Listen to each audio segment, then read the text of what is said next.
Deb, can you just speak about what the benefits are for aged care facilities other than the palliative approach to patient care? Yep. So I was just saying to the girls before, when I was trying to convince people to sign up to this project when we were putting in the tender a couple of years ago, and I was talking to a couple of DONs who decided that was all, too much bother to join a research project, and so I said, well, just hear me out, and I'll tell you what we've got in mind.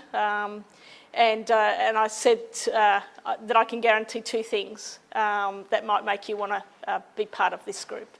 One is I can get you more money because I can get you a better claim under ACFI. So by having a more structured approach, at the moment I'm not sure how much of you claim the palliative care component of ACFI. I think nationally it's something like 1 or 2% of people claim for palliative care under ACFI. And the average length of time that people claim that is a couple of weeks, okay? There is nothing in the ACFI guidelines that prevents you from claiming a longer period of time. There is no time frame in the ACFI guidelines at the moment, and they are trying to change it, to say that you can only claim for a week or 2 weeks or 3 weeks. So we said if you do a palliative care case conference that's attended by a GP or a specialist palliative care nurse, and you use the documentation and you plan your palliative approach care plan, and that's in the resident's notes and it's signed off by a GP or a specialist palliative care nurse, why can't you claim for 6 months? Why not? Nobody says you can't. And in the project, that's exactly what people were doing. And the second one was to pass accreditation with flying colours and get the department off your back. And again, if you've got clear processes in place of meeting the standard or the outcome for palliative care, that you can provide that documentation, then they'll look elsewhere to try and ping you for something. Is the advanced care plan enough to cite you No. to say that they're palliative, even if you've got the doctor involved? An advanced care plan, remember anybody can have an advanced care plan, and everybody should have an advanced care plan, but it doesn't mean that you meet the criteria under ACFI to claim for palliative care. So the criteria is you have to have a written, agreed palliative care plan, you have to have demonstrated that you've got a pain assessment completed and a pain assessment as part of your plan. If you go into ACFI, it's clearly, it's documented. So, but there is no time limit on that. Now, I wouldn't push it out, I wouldn't push your luck and push it beyond much, more than your sort of the 6-month mark.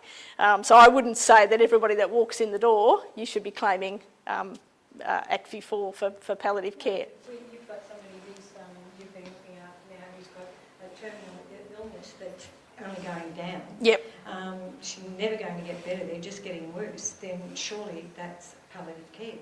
It is if you can get the GP to document that this person is for palliative care, that there's a care, and then you have to write a care plan or have something documented about the assessments that you've done, and as long as you meet the criteria, absolutely. And look, some people have claimed ACFI for palliative care for 12 months, because one of the funny things about ACFI is when you put in your claim, if the person doesn't die within a certain period of time, you can't be knocked back, because when you put in the claim, you thought they were palliative and it was signed off by the GP that they were, and therefore it is.